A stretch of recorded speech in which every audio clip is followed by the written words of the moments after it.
Hi guys, welcome back to my channel. Welcome to Jasmine's Corner. Those of you who are new here and those of you who are returning, you might be able to tell I've had a bit of a rename. It was called JJ's Teaching Corner before, but I've decided that this year I really want to focus on opening up this channel and just making it more reflective of who I am as a whole. So that still includes my role as a teacher and that still includes education, but I'm also opening it up more to just reflect my interests, more generally speaking, lifestyle, talking about faith, talking about food, all different things that I'm interested in. So welcome, and I hope that you have had a brilliant start to 2021 so far. I'm sure that you're just as thankful as I am to have said goodbye to 2020, because oof, if that wasn't a year. So today I am bringing you with me as I make a vision board. I've never done this before, but I thought 2020 was just such a weird year and there were so many things happening in it that I kind of just lost sight of what I wanted to achieve last year, and that's completely fine, because honestly, surviving it, getting through to now is testimony enough to God's goodness and just the fact that I'm still here talking to you. So I kind of didn't have any set goals for last year, but going into 2021 I want to get back on track, and as much as I'm able to, we still don't know what the situation is as of now. We're basically in a lockdown still, but I want to be more intentional this year about what I am trying to get out of the next 12 months. So come along with me as I plan my vision board for 2021. So I found all of the images that I'm going to use on it, and I've printed those all off and I'll talk you through them. And then I realised, oh, I don't actually have a corkboard. I thought I did, but I had it years ago and I've got rid of it since then. And we're in tier 4, so look, W.H. Smith is closed. I can't go there and get one, but it's okay, because in a typical teacher style, I'm going to improvise. I've got a cardboard box here that I'm gonna cut up. I am going to paint it. I've got lots of acrylics I'm going to use to just paint it and try to make it look as nice as possible. We'll see if it works. I've no idea, but teachers are good at thinking on our feet, so I'm sure I can make it work.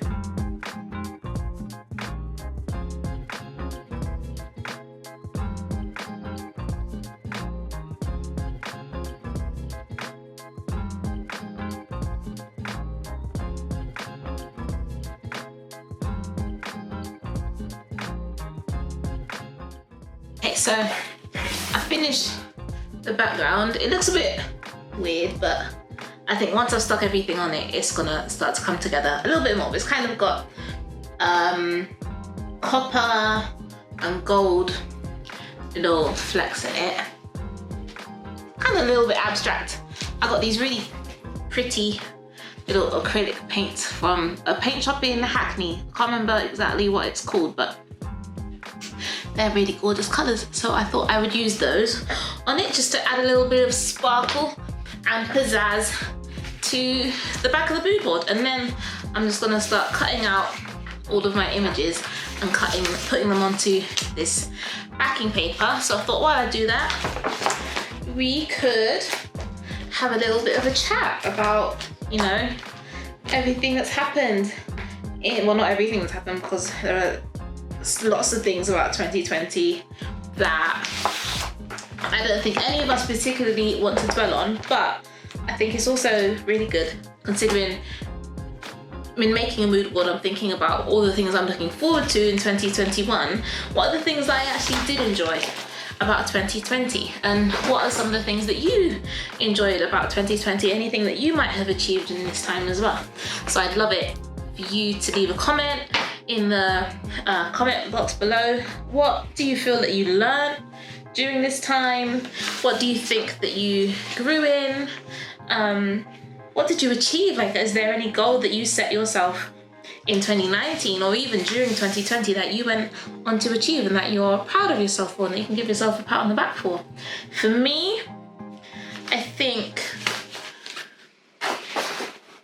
my number one thing, oh gosh, I'm getting paint everywhere. Let me just bring this camera a little bit closer. I think the number one thing for me that I am proud of this year is that I think I've learned to say no a lot more this year.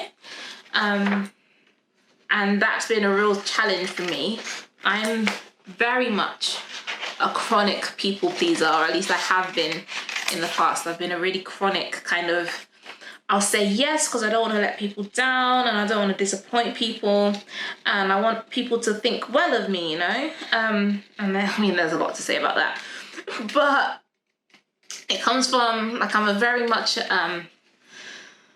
like, if you follow the different ways of classifying people, I am a type 2 on the Enneagram. Well, I'm a 2 wing 1, sometimes 1 wing 2, but I'm a 2 wing 1 on the Enneagram scale, and I am an ENFP. So I'm very much someone who orients their life around serving other people, trying to work for other people, trying to make other people happy, trying to make other people feel good, and that makes me feel good.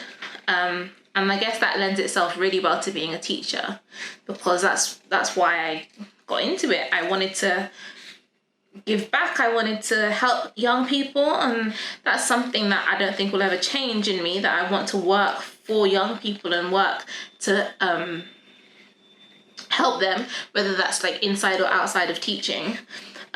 Because there's so many other ways to work with young people, not just in teaching, but just working for a community as well. Like, that is something that is really crucial to me. So doing that, I've always been a yes person. And I was doing that for years and years and years. And when I got to a point in this year, I think when lockdown started and everything stopped, I stopped and I just didn't know what to do, because I couldn't work in the way that I was used to working. Obviously, we still had to work from home, but it wasn't the same. And all of a sudden, I found myself with just this kind of space I didn't know how to fill, because I wasn't directly interacting with people. I wasn't doing lots of things for people at the same rate that I would have been doing it before. And then everything started happening with the Black Lives Matter movement, and then that became, that was an emotional time. That was tough. That was a really, really draining kind of few months in just, I mean, it's not new. Anybody who's going through that time, you knew that those feelings weren't new, but you were all of a sudden confronted with everything at the same time. And what was I saying? Yeah, so like I was really struggling with that. But then even within that, there were people who were asking me to do things and wanting me to help with certain things and make certain things. And I wanted to do things. I wanted to make resources and do all of these things to show that I was there, that I was showing up. And then I was like, why are you doing this? You know, who are you doing this all for? Are you doing this to genuinely help? Are you doing this out of a misplaced sense of, like, it's your duty? Or are you doing this just because you don't know really what else to do and you don't want to look like you're doing nothing? And then I started to reflect on how that had been the pattern for lots of areas of my life, like with my job, with my involvement in different things at church, with different organizations, like all these different things that I've always just chronically said yes. If someone asks me a question, yes, I'll do that. And I got to a point this year and I was just like, I don't need to do that. I really don't need to do that anymore. Like, if there is something that I feel like I genuinely can speak into and genuinely have the energy for and I have the time for, then yes, obviously, if I can, I'll do it. But I'm not just going to keep on saying yes as a default anymore. So I've started to say no, and that feels great. I have started to take a step back from certain things. I've learned to prioritize, you know, and think about where my energies are needed more. And when we went back to work in September, that was my job.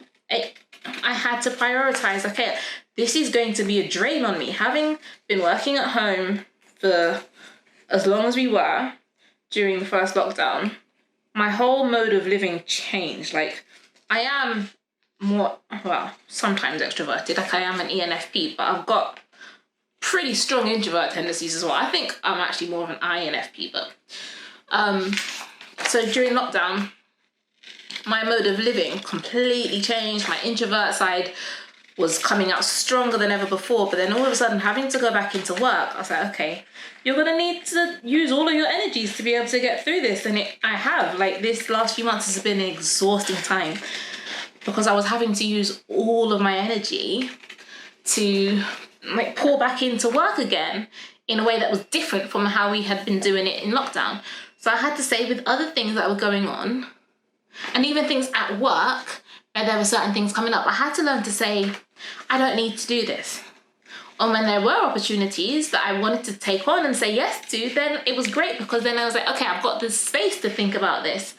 So I think that's a very long-winded way of saying I'm proudest of myself this year for learning how to say no, for learning to quiet that people-pleasing voice in me, for learning to quiet the voice of fear that says that you're not good enough if you're not, like, you know, giving yourself away, that kind of false sense of martyrdom that I feel like lots of Christians deal with sometimes, lots of teachers deal with sometimes, that we have to do everything on our own strength and on our own back, and that's just so wrong.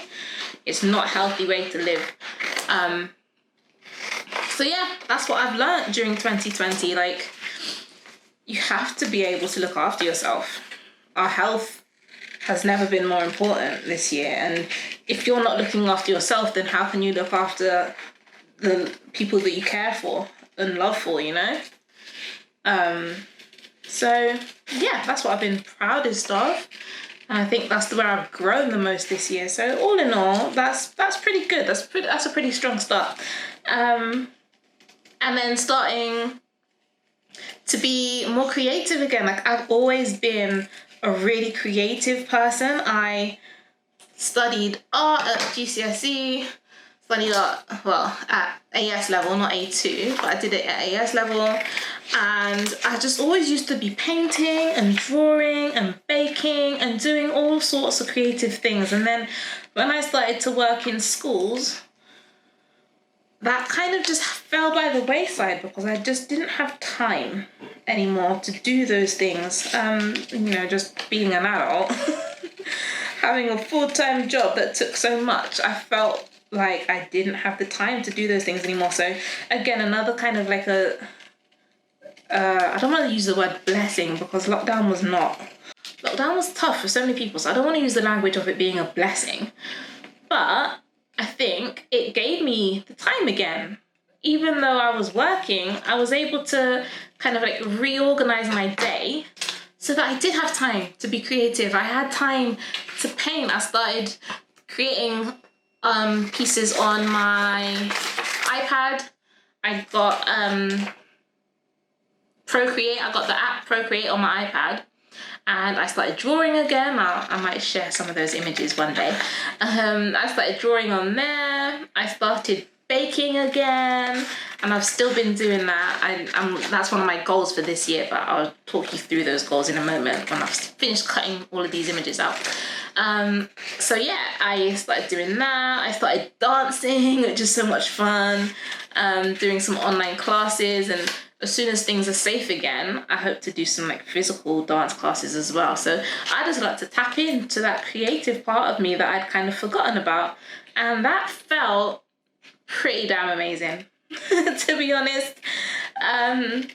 Just having that sense of joy coming from just exploring my hobbies and exploring my passion and just reconnecting with myself again. So amidst all of the kind of sadness and the stress and the chaos of 2020, those are some things that I'm pretty kind of like happy that I was able to do. I learned to say no, and I managed to find my more creative side again. So yeah, that's what I really kind of got out of 2020, and you know, I'm just hoping for 2021 to be more of that and less of the chaos, less of the sadness, less of the despair of this year, which has just been so hard for so many people. And like, if you've really found 2020 tough, then I'm praying for you, Even if you're not a praying person, like, I'm just sending lots of my love to you, because this year was tough, man. 2020 was not easy. So if you're watching this, just give yourself a round of applause. Give yourself a clap, give yourself a pat on the back, give yourself a gold star, give yourself 10 merit points, give yourself whatever you need to do just to say, you know what? Whatever happened this year, I made it. And that in itself is so much. So yeah, I'm just gonna finish cutting out these pictures and then I'll talk you through what I am putting on my vision board. Okay, this is how it's looking so far. I'll talk you through each part. I've tried to put things on here that represent like all the things I'm looking forward to next year and kind of like aiming for. So I'll start in this corner here. It's a verse that says, "Let us strive to know the Lord. His appearance is as sure as dawn. He will come to us like the rain, like spring showers that water the land." And that's from Hosea. I chose this quote because one of my main goals for this year is to really focus on my Bible reading. And I say this every year. And at some point during the year, I fall off. But I really want to try to focus on that. I've found it a real struggle this year, I won't lie, to kind of be consistent with that. And I want to just press more into that because I feel like I'm going to need it. And this is from She Reads Truth. And I have the She Reads Truth Bible, which I love. It's my favourite devotional to use in it. They've got their own Bible. They make their own studies every single month. It's really great. So I love that. And then I've got another quote up here that says, "Grow through what you go through." And this is a quote that my auntie said to me like a few years ago now when I was going through a really, really difficult time. And she said, "Jasmine, what you're going through is what you're going through is what you're going to grow through." So I found this quote on Pinterest and I just wanted it there as a reminder that I have gone through before, and that will happen still, whatever happens this year coming. And then I've got this YouTube still of Kyle Hanagami, who is a dancer, teacher, choreographer on YouTube, and I have watched his channel for years. I've been obsessed with him. And like I said, this year, as soon as we're able to again and it's safe, I really would love to take some dance classes. Obviously, I'll never get to this level, but it's just so exciting to think that I could go to a dance class at some point and just have fun. And then down here, I've got these Lush cookies. I can't remember the name of the cafe that I got these from, but I'll put a link here somewhere. And this is a personal reminder for me. Like, it looks just like, oh, you just got some cookies on the mood board, but this is actually really important to me because one of my main goals this year is to take my baking seriously. Like, baking was something that I used to do as a passion project, and like I said, like I kind of just pushed it to the side because I felt like I just couldn't focus on it, I couldn't work on it, but I really, really, really miss it. And this year, I really want that to be one of my focuses, like actually baking every single week, starting to sell, and just putting that as a passion project and something that can also like boost my income, you know? So I've got these little cookies here as a reminder to me, like I can make these and they taste really bomb, so I should be making them properly, you know? And then I've got Antigua here, which is where my mum's side of the family is from, and I haven't been there since 2006, so I was just a little wee one then, and I'm desperate to go back. I really want to get to Trinidad. I wanted to go to Trinidad for Carnival in 2021 because that's where my dad's side of the family is from, but obviously with the virus, that's not going to happen. But for Christmas next year, so Christmas 2021, I want to be here. That's my goal. That's my kind of like incentive to keep pushing so that I can get here for Christmas. And then I've got another kind of like inspirational quote that says, "Shout out to the teachers who live with depression, anxiety, and other mental health issues. You still log in, walk in, show up, and do your best for your students, even on the days where it feels impossible." And let me tell you, like I'll probably do another video on this about like managing mental health as a teacher, but it gets tough. There are some days where you can't go in. I'm not gonna sit here and say, or stand here and say that, you know, you can always push through. Some days you need to take that time. But on every other day, when you're there and you're in and you're showing up, like, this is really key. It's just a really nice reminder.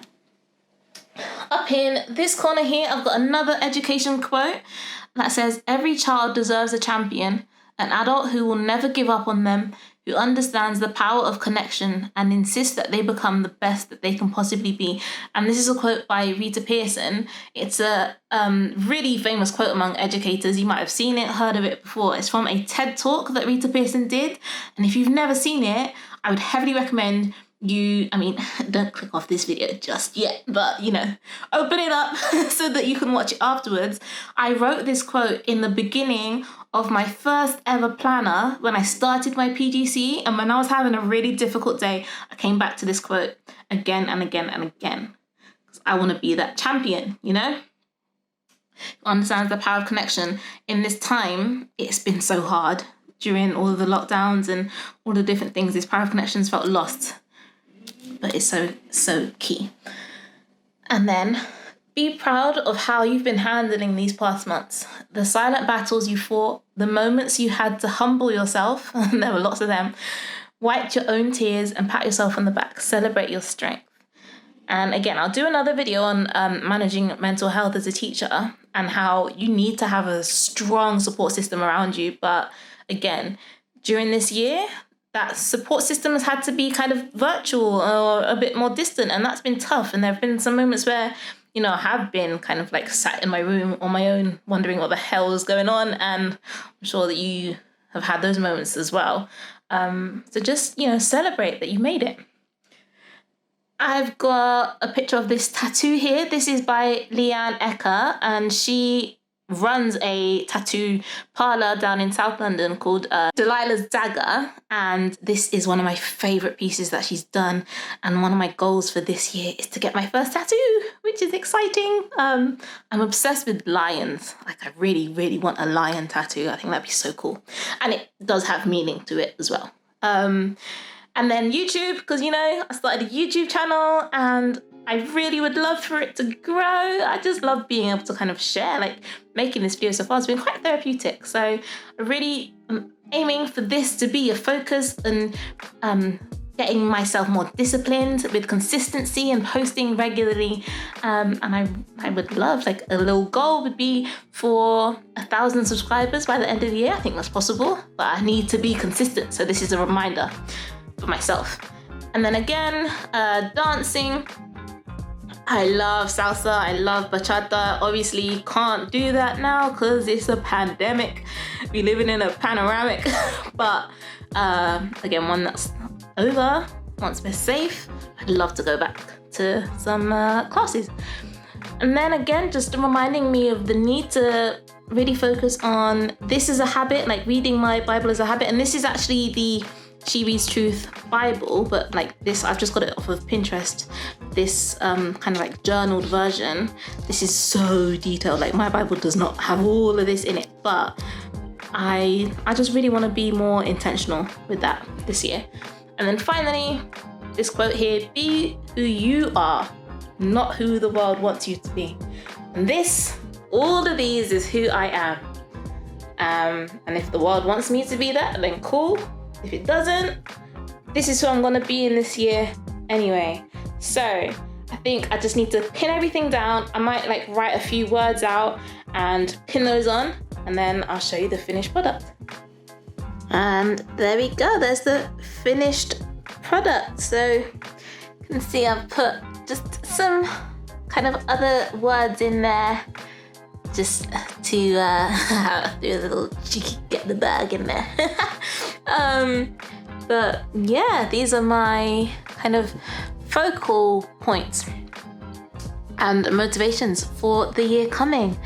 So I hope you enjoyed like watching me make that. Thank you so much for making it to this part of the video and for listening to me go on about, you know, reflecting on 2020 and what I'm hoping for 2021. I would love this to be to be a conversation. So please do leave me a comment down below to say what you are kind of thankful for, if anything, looking back on last year, and more importantly, what are you hopeful for in 2021 as you move forward into a blank slate. And as always, please don't forget to subscribe, click the like button, subscribe to the channel, help me meet that goal. It would be amazing, and I will see you in the next video.